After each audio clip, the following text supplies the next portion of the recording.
بالله من الشيطان الرجيم. بسم الله الرحمن الرحيم.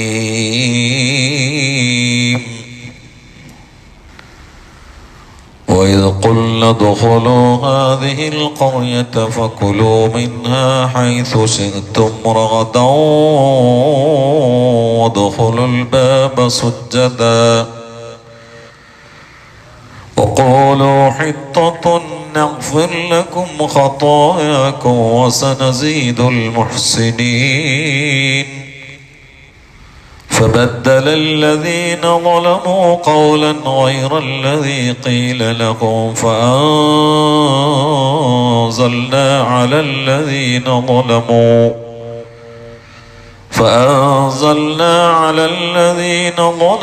رجزا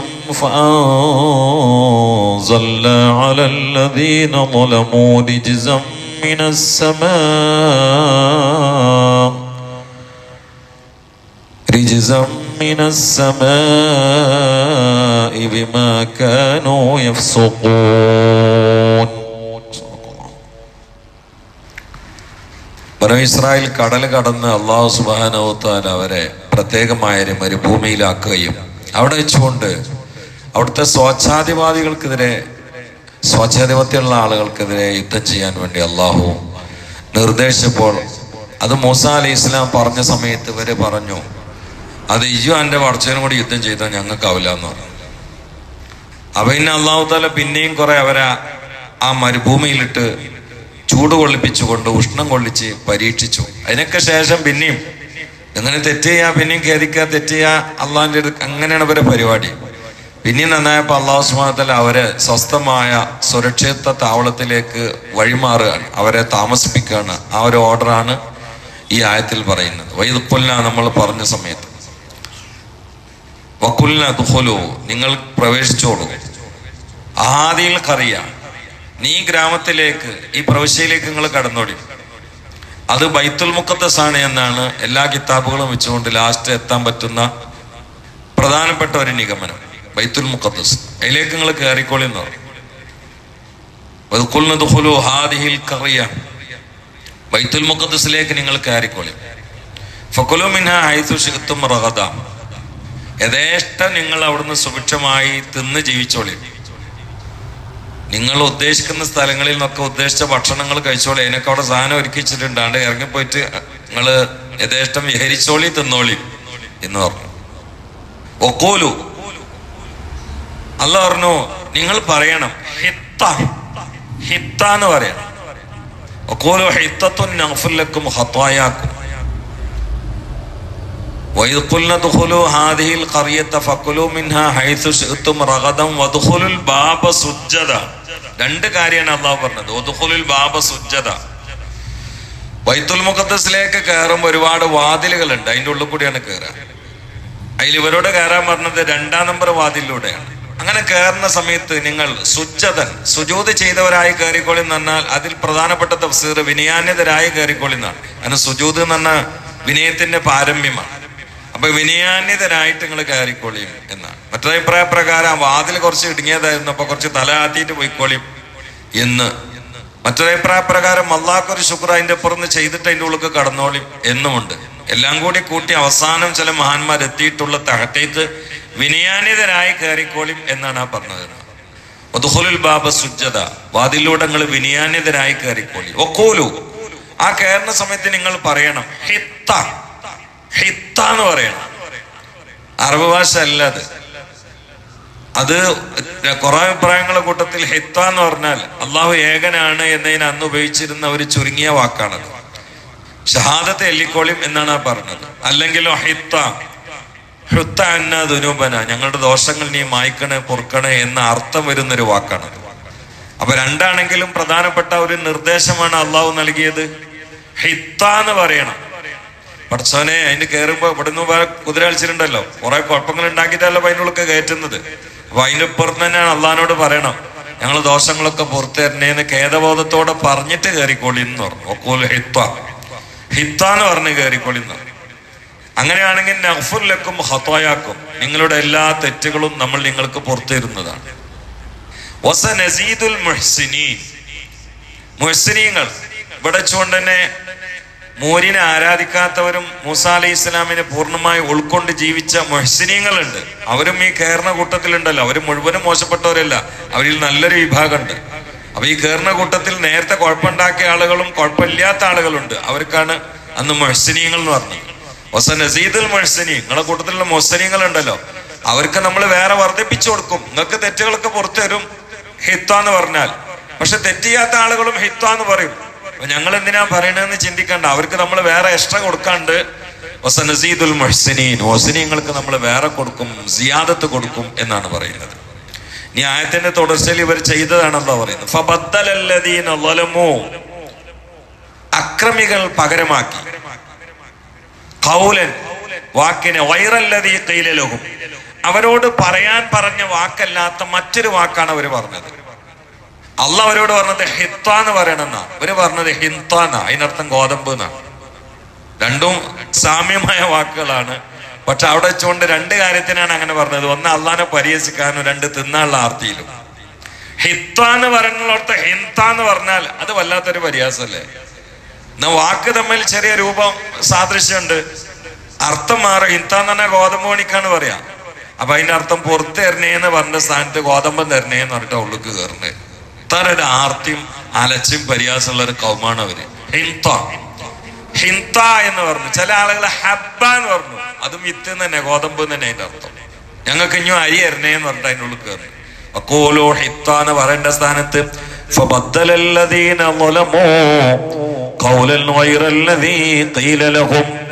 അവരോട് ഏത് വാക്കാണോ പറയാൻ കൽപ്പിക്കപ്പെട്ടത് അതല്ലാത്ത വാക്ക് പകരമാക്കിയാണ് അവർ പറഞ്ഞത്.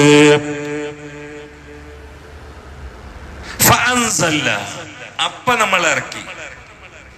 അലൈഹിന്ന് പറയാതെ അലല്ലദീന ളലമൂ എന്ന് പറഞ്ഞു. നിങ്ങള് ഇവിടെയാണ് തന്നെ ഫബദ്ദലല്ലദീന ളലമൂ.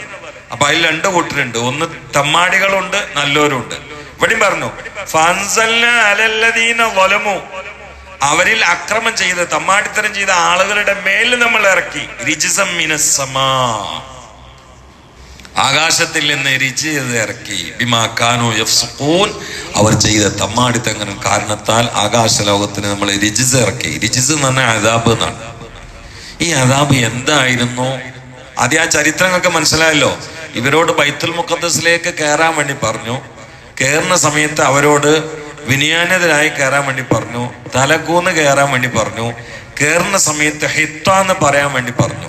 പക്ഷേ അതിൽ പരിഹസിക്കുന്ന ആളുകൾ, തമ്മാടികൾ, നിഷേധികൾ, എപ്പോഴും നന്ദികേട് ചെയ്യുന്ന ആളുകൾ കയറുന്നതന്നെ വിനയാദിനായിട്ടല്ല, അള്ളാഹു തല കുറച്ച് താഴ്ത്തിയിട്ട് കയറാനാ പറഞ്ഞത്. ഇവരപ്പം എന്ത് താഴ്ത്തി ഇരുന്നിട്ട് കുട്ടികളെ നമ്മൾ ചേരലിൽ ഇങ്ങനെ ഉരുളുമാര് തിരിച്ചിങ്ങോട്ടാക്കിയിട്ട് ഇങ്ങനെ വണ്ടി വിട്ടിട്ട് പോയി. അതൊക്കെ തരം പരിഹാസ രൂപം. ഒരു എന്തൊക്കെ എന്തേ നമ്മൾ പറഞ്ഞതിന് നേരെ എതിരെ ഉൾട്ടായി ചെയ്യുന്ന ഒരു രൂപത്തില്, ഒന്നുമല്ലാത്ത രൂപത്തിലാ കയറുന്ന തന്നെ. കയറുന്ന സമയത്ത് അള്ളാഹു പറഞ്ഞ ഹിത്ത എന്ന് പറയാൻ, ആ ഹിത്ത എന്നുള്ള വാക്ക് അവർ മാറ്റിയിട്ട് ഹിന്താന്നാക്കി. അള്ളാഹു താല എങ്ങനെയൊക്കെ ചെയ്ത ആളുകളെ അദാബ് അങ്ങോട്ട് ഇറക്കി ആകെ പ്രശ്നമാക്കി. ഈ അദാബ് എന്താ പറയുക, കൊറോണ ആണ് അദാബ്. അതിന്റെ തഫ്സീൽ കാണാം. ഈ അദാബ് ത്വാഊനാണ്. ത്വാഊൻ എന്ന് പറഞ്ഞാൽ അത് കൊറോണന്റെ ത്വാവ് എന്നുള്ള വാക്കിൽ കൊറോണ വിട്ടു. ഞാൻ ആ കൊറോണ ഇറങ്ങിയ സമയത്ത് ഒരു പ്രസംഗം നടത്തിയിട്ടുണ്ട്. ഇത് എവിടുന്നാന്നുള്ളത് കണ്ടുപിടിക്കാൻ ഒരു കുട്ടിക്കും കൃത്യമായിട്ട് കഴിയില്ല. എനിക്ക് ഈ വാക്കായിരുന്നു അന്ന് സഹായമായത്. ത്വാഊൻ, ത്വാവ് എന്നുള്ള ത്വഅനി എന്ന വാക്കെന്ന് വന്നാണ്. അതിനർത്ഥം കുത്തുക എന്നാണ്. കുത്തുക. സത്യത്തിൽ കൊറോണ ഒരു ഒറ്റമൂല്യം കൊണ്ടോ കേവലമായ ചികിത്സ കൊണ്ടോ ഒറ്റടിക്ക് മാറ്റാൻ കഴിയൂല. പക്ഷെ മാറാം, ചികിത്സ കൊണ്ട് മാറാം. അത് വരുന്നത് ജിന്നുകളുടെ കുത്തിൽ നിന്നാണ്. ജിന്നുകൾ കുത്തിയിട്ട് മനുഷ്യൻ ഉണ്ടാക്കി തീർക്കുന്ന ഒരു തരം രോഗമാണ് പ്ലാഗ്, കൊറോണ. ഈ തരം സാധനങ്ങളൊക്കെ കയ്യിൽപ്പെട്ടതാണ്. കേവലമായ ഒരു ഒരു ഒരു രോഗമല്ല അത്, പൈശാചികമായ ടച്ചുള്ള രോഗമാണ്. ഇത്തരം എല്ലാ രോഗങ്ങളും അതിന്റെ മാരകമായ രീതിയുണ്ട്. മാരകമായ രീതിയുണ്ട് പ്ലാഗ്. അതിന്റെ മാരകമായ രീതി എന്നാൽ ശരീരത്തിൽ അത് കയറിയാൽ പനിയിൽ മാത്രം ഒതുങ്ങല്ല, ശരീരത്തിന്റെ ഭാഗങ്ങളൊക്കെ ചീഞ്ഞിട്ട് ഇറച്ചി അടർന്നു വീഴുന്ന അവസ്ഥ വരെ എത്തും. അത് മദീനയിൽ വരൂല എന്ന് നേരത്തെ പറഞ്ഞിട്ടുണ്ട് മുഹമ്മദ് മുസ്തഫ. പക്ഷെ ഇത് വരും, ഇത് പനിമൊതുങ്ങണാണ്, ഇത് ഹുമ്മയാണ്, ഛർദിയാണ്, അത് വരും. പക്ഷെ അതിന്റെ ഗൗരവമായ മാരക രൂപമുണ്ട്. ശരീരത്തിൽ കയറിയിട്ട് മനുഷ്യന്റെ ശരീരം ഒന്നായിട്ട് ഇങ്ങോട്ട് ചീഞ്ഞ് നാറി വ്രണമായി ഈച്ച പാറുന്ന രൂപമുണ്ട്. ആ ഈ രീതിയിലുള്ളത് മദീനയിലേക്ക് കയറൂല എന്ന് നബി സല്ലല്ലാഹു അലൈഹി വസല്ലം പറഞ്ഞു. അത് കയറിയിട്ടില്ല. അത് പറഞ്ഞ അന്ന് മുതൽ ഇന്ന് വരെ കയറിയിട്ടില്ല. പനി വന്നിട്ടുണ്ട്, പനി മദീനയിൽ ഉണ്ടായിട്ടുണ്ട്, മക്കത്തൊക്കെ ഉണ്ടായിട്ടുണ്ട്. ഏതായാലും അള്ളാഹു ശിക്ഷ കൊണ്ട് ഇറക്കുന്ന രോഗമുണ്ട്. ആ രോഗം അള്ളാഹുവിൽ നിന്ന് വന്നതായതുകൊണ്ട് പെട്ടെന്ന് ഒഴിഞ്ഞു മാറൂല. 2.5 കൊല്ലല്ലേ നമ്മൾ ചുറ്റിക്കറങ്ങിയത്, 2.5 കൊല്ലം കൊണ്ട് പാഠം പഠിച്ചത്, 2.5 കൊല്ലം. ഇനി അത് വരില്ല എന്ന് നമുക്ക് ഉറപ്പുണ്ടോ? ഇല്ല. കാരണം അത് രിജിസമ്മിനെ പെട്ടെന്ന് ഒഴിഞ്ഞു പോവില്ല. ആർക്കും അതിൽ ഇടപെട്ടാൽ പിടുത്തം കിട്ടൂല. അള്ളാഹു കാത്ത് രക്ഷിക്കട്ടെ. അള്ളാഹു സുബ്ഹാനഹു വ തആല ലഹറൽ ഫസാദ് ഫിൽ ബർരി വൽ ബഹരി ബിമാ കസബത്ത് ഐദിന്നാസ് എന്ന് പറഞ്ഞിട്ടുണ്ട്. നമ്മൾ ശ്രദ്ധിക്കുന്ന നല്ലതാണ്. ഇവിടെ പുലികൾക്ക് ഈ ലോകത്തെ താറുമാറാക്കാൻ കഴിയില്ല, മൃഗങ്ങൾക്ക് താറുമാറാക്കാൻ കഴിയില്ല, കടലിലെ മത്സ്യങ്ങൾക്കും ഈ ലോകത്തെ താറുമാറാക്കാൻ കഴിയില്ല. കടലിനെയും കരയെയും അദാബ് കൊണ്ട് മുക്കാൻ കഴിയുന്ന ഇരുകാലിയായ മനുഷ്യന് മാത്രമാണ്. കാരണം അവർക്ക് ജീവിത വ്യവസ്ഥ അള്ളാഹു ഏൽപ്പിച്ചിട്ടില്ല. എങ്ങനെ ജീവിക്കാം? അവരുടെ ജനിതക കോഡിൽ അള്ളാഹു ചില നമ്പറുകൾ വെച്ചിട്ടുണ്ട്, അതനുസരിച്ചേ അവര് പോവുള്ളൂ. സൂര്യന് അള്ളാഹു ഒരു കൽപ്പന കൊടുത്തിട്ടുണ്ട്, വശംസു തജ്രീൽ മുസ്തഖറിൻ ലഹാ ദാലിക തഖ്ദീറുൽ അസീസുൽ അലീം.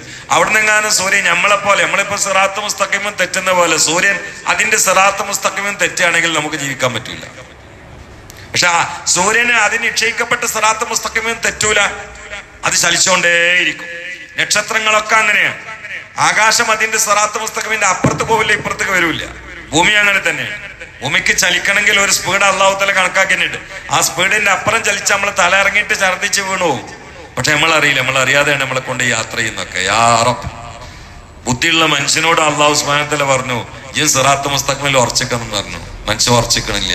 ഉറച്ചിക്കാകുമ്പോ പരിധി വിട്ടാൽ അള്ളാഹു തആല റിജിസ് ഇറക്കും. ആ റിജിസ് ഇറങ്ങുന്നത് അള്ളാഹു ഇടപെട്ടാണെങ്കിൽ പെട്ടെന്ന് ഹോസ്പിറ്റലിൽ പോയി കിടന്നാലും മാറിക്കൊള്ളുന്നില്ല. അള്ളാഹു കാത്ത് രക്ഷിക്കട്ടെ.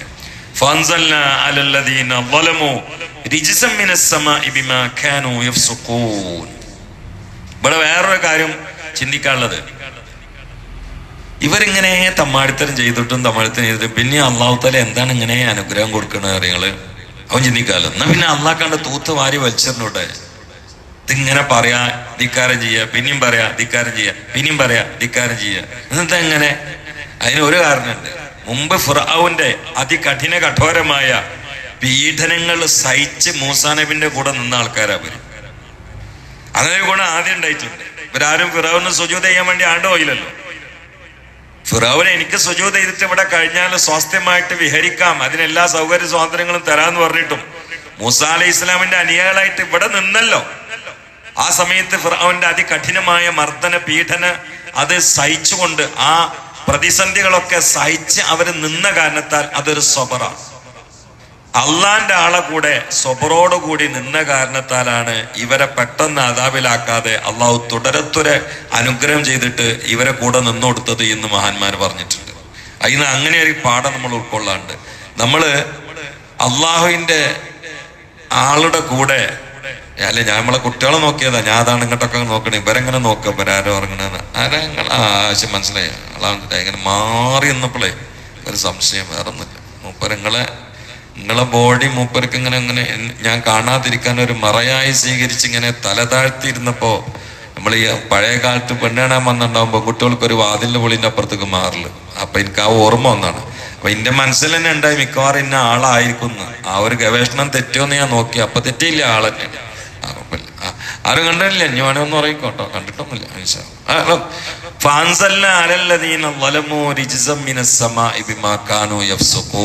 ആ സമയത്ത് അള്ളാഹു എന്തേ ഞാൻ പറഞ്ഞേ അങ്ങോട്ട് വിട്ടല്ലോ. ഞാൻ സത്യം ഞാൻ ഉറങ്ങിയിട്ടില്ല. ഞാൻ ഇന്നലെ കൊല്ലത്തായിരുന്നു പോയത്, കൊല്ലം ഭാഗത്ത്. ഇവിടെ എത്തിയപ്പോ 3:30 മണിയായിരുന്നു. എനിക്ക് ക്ഷീണമില്ല.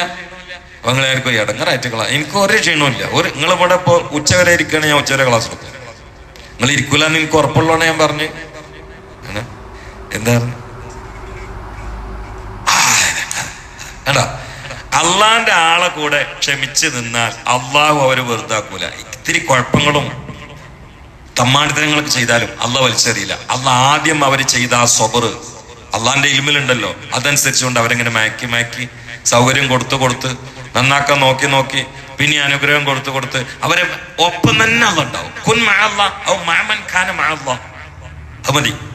നമ്മൾ അള്ളാന്റെ ആളെ കൂടെ നിന്നാൽ അള്ളാഹു നമ്മുടെ കൂടെ ഉണ്ടാവും. ഇന്നല്ലാഹ മഅൽ മുഹ്സിനീൻ, ഇന്നല്ലാഹ മഅൽ മുത്തഖീൻ, ഇന്നല്ലാഹ മഅസ് സാബിരീൻ. ഇതിനൊക്കെ ഒരു അർത്ഥം അതാണ്. ഇന്നല്ലാഹ മഅൽ മുസല്ലീൻ എന്നില്ലല്ലോ, നിസ്കരിക്കുന്ന ആൾക്കാരെ കൂടെ അള്ളാഹ് ഉണ്ട് ഖുർആനിൽ എവിടെയില്ല. ഖുർആനിലുള്ളത് വൈലുലിൽ മുസല്ലീന്ന. അവരുടെ നിസ്കാരത്തിനെ കുറിച്ചൊന്നും പറയണില്ല. ഒടിയല്ലോ. നിസ്കരിക്കാനൊക്കെ പറഞ്ഞ് അവസാനം മുസാഫിലുള്ള എന്താ വൈലുലിൽ മുസല്ലീൻ. ഇനി എന്തെങ്കിലും ഉണ്ടോ നിസ്കാരത്തിനെ കുറിച്ച്? നിസ്കരിക്കണം എന്ന് പറഞ്ഞിട്ട് ലാസ്റ്റ് ആള് പറഞ്ഞ് നിസ്കരിച്ചാലും വൈലുണ്ടാവും എന്ന് പറഞ്ഞേ. എന്നാൽ വൈലുലിൽ സ്വാബരി എന്ന് ഖുർആനിലില്ല, വൈലുലിൽ മുഹിബ്ബി എന്ന് ഖുർആനിലില്ല. അതിന് വലിയൊരു പാഠം പഠിക്കാണ്ട് നമുക്ക് ഇൻഷാ അല്ലാഹ് പിന്നെ പറയാം. അള്ളാഹു തൗഫീഖ് ചെയ്യട്ടെ. അല്ലാഹു മൻസുർ ഉമ്മത്ത സയ്യിദിനാ മുഹമ്മദ് വർഹം ഉമ്മത്ത സയ്യിദിനാ മുഹമ്മദ് തജാവസ അൻ ഉമ്മത്തി സയ്യിദിനാ മുഹമ്മദ് ഇജ്അൽനാ മിൻ ഖയാരി ഉമ്മത്തിഹി വമിൻ മുഹബ്ബിഹി. പടച്ചോനെ പറഞ്ഞും കേട്ടും കബൂലാക്കണേ അല്ലാഹ്. അള്ളാഹു തെറ്റുകൾ പുറത്തു തരണേ അല്ലാഹ്. സയ്യിഅത്ത് ഹസനാത്താക്കി തരണേ അല്ലാഹ്. ഖൽബിൽ മാരിഫത്ത് നൽകണേ അല്ലാഹ്. മഹബത്ത് കൊണ്ട് അനുഗ്രഹിക്കണേ അല്ലാഹ്. നിന്റെ അനുഗ്രഹങ്ങൾക്ക് പാത്രമാക്കണേ അല്ലാഹ്. അദാബിൽ തൊട്ട് കാത്തുരക്ഷിക്കണേ അല്ലാഹ്. എല്ലാവിധ ഭൂമിയിൽ നിന്ന് ഉയർന്നു വരുന്ന, ആകാശത്തിൽ നിന്ന് ഇറങ്ങി വരുന്ന, അന്തരീക്ഷത്തിൽ നിന്ന് ഉടലെടുക്കുന്ന എല്ലാ തരം മാറാവ്യാധികൾ, മാരക രോഗങ്ങൾ, അദാബുകളിൽ നിന്നൊക്കെ കാത്തുരക്ഷിക്കണേ അല്ലാഹ്. അല്ലാഹുവേ, ഞങ്ങൾക്ക് നീ എല്ലാത്തിലും അഭിവൃദ്ധി നൽകണേ അല്ലാഹ്. ഇൽമിൽ ബർക്കത്ത് നൽകണേ അല്ലാഹ്. അധ്യാപനത്തിൽ ബർക്കത്ത് നൽകണേ അല്ലാഹ്. ദഅവത്തിൽ ബർക്കത്ത് നൽകണേ അല്ലാഹ്. ഖിദ്മത്തിൽ ബർക്കത്ത് നൽകണേ അല്ലാഹ്. നേതൃത്വത്തിൽ ബർക്കത്ത് നൽകണേ അല്ലാഹ്. കച്ചവടങ്ങളിൽ ബർക്കത്ത് നൽകണേ അല്ലാഹ്. യാത്രകളിൽ സുരക്ഷിതത്വം നൽകണേ അല്ലാഹ്. അല്ലാഹുവേ, സമ്പത്തിൽ, സന്താനങ്ങളിൽ, സമയങ്ങളിൽ ബർക്കത്ത് നൽകണേ അല്ലാഹ്. ആഫത്ത് മുസീബത്തുകളിൽ കാക്കണേ അല്ലാഹ്. പെടുന്നതിന് മരിപ്പിക്കല്ലേ അല്ലാഹ്. അപകടത്തിൽ പെടുത്തല്ലേ അല്ലാഹ്. അപകട മരണം വിധിക്കല്ലേ അല്ലാഹ്. അല്ലാഹുവേ, പ്രവാസികളുടെ എല്ലാ ഇടങ്ങേർ പ്രയാസങ്ങളും നീക്കി കൊടുക്കണേ അല്ലാഹ്. കടത്തിൽ മുക്കല്ലേ അല്ലാഹ്. ബാധ്യത ബാക്കി വെച്ച് മരിപ്പിക്കല്ലേ അല്ലാഹ്. ആഫിയത്തുള്ള ദീർഘായുസിന്റെ ത്വഅത്തിൽ പ്രദാനം ചെയ്യണേ അല്ലാഹ്. ആനന്ദദായകമായ ദിനം മൗത്തിന്റെ ദിവസമാക്കണേ അല്ലാഹ്. വിശ്രമം ഖബറാക്കണേ അല്ലാഹ്. നാളത്തെ തറവാട് സ്വർഗമാക്കണേ അല്ലാഹ്. മരിച്ചുപോയ മാതാപിതാക്കൾക്ക് പുറത്തു കൊടുക്കണേ അല്ലാഹ്. ഗുരുവര്യന്മാർ ജീവിച്ചിരിക്കുന്നവർക്ക് ആഫിയത്തുള്ള ദീർഘായുസ് നൽകണേ അല്ലാഹ്. പള്ളിയുടെ ചുറ്റുഭാഗത്ത് കിടക്കുന്ന മുഅ്മിനീങ്ങൾക്ക് പുറത്തു കൊടുക്കണേ അല്ലാഹ്. മുസ്ലിമീങ്ങൾക്ക് ഇസ്സത്ത് നൽകണേ അല്ലാഹ്. അല്ലാഹുമ്മ അൻസുർ ഉമ്മത്ത സയ്യിദിനാ മുഹമ്മദ് വർഹം ഉമ്മത്ത സയ്യിദിനാ മുഹമ്മദ് തജാവസ് അൻ ഉമ്മത്തി സയ്യിദിനാ മുഹമ്മദ് ഇജ്അൽനാ മിൻ ഖയാരി ഉമ്മത്തിഹി വമിൻ മുഹബ്ബിഹി യാ റബ്ബൽ ആലമീൻ. ربنا تقبل منا إنك أنت السميع العليم وتب علينا إنك أنت التواب الرحيم. آمين برحمتك يا أرحم الراحمين. صلى الله تعالى وسلم على صحابه أجمعين. سبحان ربك رب العزة عما يصفون. سلام على المرسلين الحمد لله رب العالمين. السلام عليكم ورحمة الله.